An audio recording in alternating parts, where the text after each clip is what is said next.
ഇതാണ് നമ്മൾ സെല്ലെടുത്തിട്ടുണ്ട് അല്ലേ, ഒരു സെല്ലെടുത്ത്. എന്നിട്ട് നമുക്ക് നോക്കാമല്ലോ ഈ സെല്ലിൽ എത്ര ചാർജ് ഉണ്ട് എന്നുള്ളത്, എത്ര വാട്ട്സിൻ്റെ എത്ര വോൾട്ടിൻ്റെ പിന്നെ സെല്ലാണ് എടുത്താൽ നോക്കാം. കണ്ടാ 9 വോൾട്ട്സ് അല്ലേ.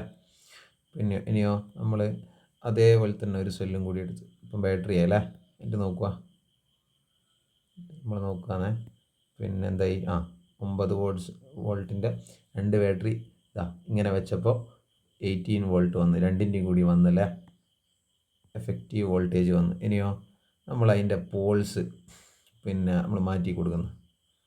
നമ്മൾ ക്ലാസ് പറഞ്ഞൊരു കാര്യമാണ്, നിങ്ങളെല്ലാവരും കൊണ്ട് നന്നായിട്ട് പ്രതികരിച്ചൊരു വിഷയമാണ്. ഇതാ നോക്കുക, ഇങ്ങനെ നടക്കുമോ? ഇല്ല, 0 കാണിക്കുന്നല്ലേ.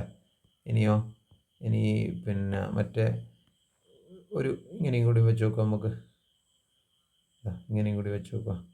നിങ്ങൾ ടോയ്സൊക്കെ ശ്രദ്ധിച്ചിട്ടില്ലേ? ഇല്ല അല്ലേ. യെസ് നമ്മളൊരു സർക്യൂട്ട് ക്രിയേറ്റ് ചെയ്തിട്ടുണ്ട്. 2 സെല്ലുണ്ട്. പിന്നെ കറക്റ്റായിട്ട് തന്നെയല്ലേ കൊടുത്തത്, നോക്കിയാട്ടെ. Yes, negative positive negative positive അങ്ങനെയല്ലേ നമ്മൾ കൊടുത്തത് അല്ലേ. ഇവിടെ ഒരു സ്വിച്ച് കൊടുത്തിട്ടുണ്ട് അല്ലേ. സ്വിച്ച് നമ്മൾ കൺട്രോൾ ചെയ്യാൻ വേണ്ടി സ്വിച്ച് കൊടുത്തിട്ടുണ്ട്. ഒരു ബൾബ് കൊടുത്തിട്ടുണ്ട് അല്ലേ. സർക്യൂട്ട് കംപ്ലീറ്റ് അല്ലേ. നോക്കുക, ഇവിടുന്ന് കട്ട് ചെയ്ത് കഴിഞ്ഞാലൊന്നും വരില്ല. ഇത് പിന്നെ അത് കണ്ടക്ടറാണ്, അല്ലെങ്കിൽ പിന്നെ വയറാണ് അല്ലേ.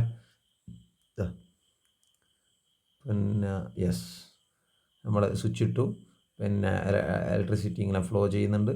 ഇതാ ബൾബ് കത്തുന്നുണ്ട്. ഇനിയോ സ്വിച്ച് ഓഫാക്കി, ബൾബ് ഓഫായി അല്ലേ. സ്വിച്ച് ഇട്ടു, കത്തി. ഇനിയോ ഇവിടുന്ന് നമ്മൾ എന്ത് ചെയ്യാണ്, ഇതങ്ങ് ബ്രേക്ക് ചെയ്യാണ്. യെസ്, ഇത് ഇപ്പോൾ കംപ്ലീറ്റ് ആണോ? പിന്നെ നമ്മളെ സർക്യൂട്ടല്ല, ഇവിടത്തേക്ക് നമ്മൾ എന്ത് ചെയ്തു, ഫിറ്റ് ചെയ്തു. യെസ്, ഇപ്പോൾ എന്ത് ചെയ്ത് സർക്യൂട്ട് കംപ്ലീറ്റ് ആയി, ബൾബ് ഗ്ലോ ചെയ്യുന്നുണ്ട്. ഇനിയോ യെസ്, ഇനി നമുക്ക് നോക്കാം. പിന്നെ കുറച്ച് സാധനങ്ങൾ ഇവിടെ എടുത്തു വെച്ചിട്ടുണ്ട്. ഏതൊക്കെയാണെന്ന് നോക്കാം. പിന്നെ അതായത് കടത്തി വിടുന്ന ആളുകളെ, ഇലക്ട്രിസിറ്റിയോ അല്ലെങ്കിൽ ഹീറ്റോ കടത്തി വിടുന്ന ആളുകളെ പിന്നെ നമ്മൾ എന്ത് പറയും എന്നുള്ളത് നമുക്ക് നോക്കാം. നമ്മളൊരു പെൻസിൽ വെക്കുകയാണ്, വയർ കട്ട് ചെയ്തിട്ട്, വയറിന് പകരം പെൻസിൽ. യെസ്, ഇലക്ട്രിസിറ്റി കണ്ടക്ട് ചെയ്തു, പിന്നെ പിന്നെ ബൾബ് ഗ്ലോ ചെയ്തു അല്ലേ. ഇവർക്ക് നമ്മൾ എന്താ പറയുക, പിന്നെ കണ്ടക്ട് ചെയ്യുന്ന ആളുകളെ കണ്ടക്ടർ എന്ന് പറയും അല്ലേ. പിന്നെയോ ഇനി നമുക്ക് പെൻസിൽ ഒഴിവാക്കി നമ്മളൊരു ഡോളർ, ഒരു പൈസ വെക്കുകയാണ് അല്ലേ. യെസ്, ഒരു പേപ്പറുള്ള കറൻസി വെക്കുകയാണ്. പിന്നെ കണ്ടക്ട് ചെയ്യുന്നുണ്ടോ, ഇലക്ട്രിസിറ്റി പാസ് ചെയ്യുന്നുണ്ടോ?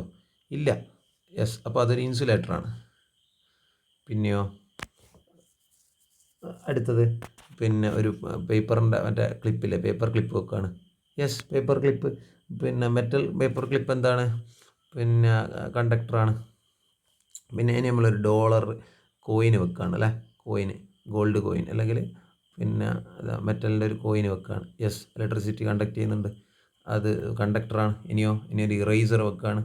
ഇറേസർ വെച്ചിട്ട് നമുക്ക് നോക്കാം.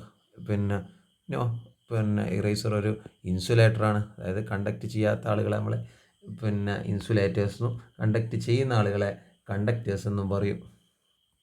യെസ്, ഇനി നമുക്ക് എന്ത് ചെയ്യേണ്ടതെന്ന് പറഞ്ഞാൽ ഇവിടെ ഉള്ള കുറച്ച് പിന്നെ ഉപകരണങ്ങളുടെ എന്ത് പഠിക്കണോ, ഇതിൻ്റെ ചിഹ്നങ്ങൾ പഠിക്കണം അല്ലേ. മാറിയണ്ട, വയറ് പിന്നെ ജസ്റ്റ് എന്താണ് വരയായിട്ട് മാറി അല്ലേ. ഫ്യൂസ്, പിന്നെയോ ഡോളർ ബിൽ അതാണ് നമ്മൾ നേരത്തെ പേപ്പർ ഡോളർ ബില്ല് ഇൻസുലേറ്ററാണ്. പിന്നെ പെൻസിൽ കണ്ടക്ടറാണ്.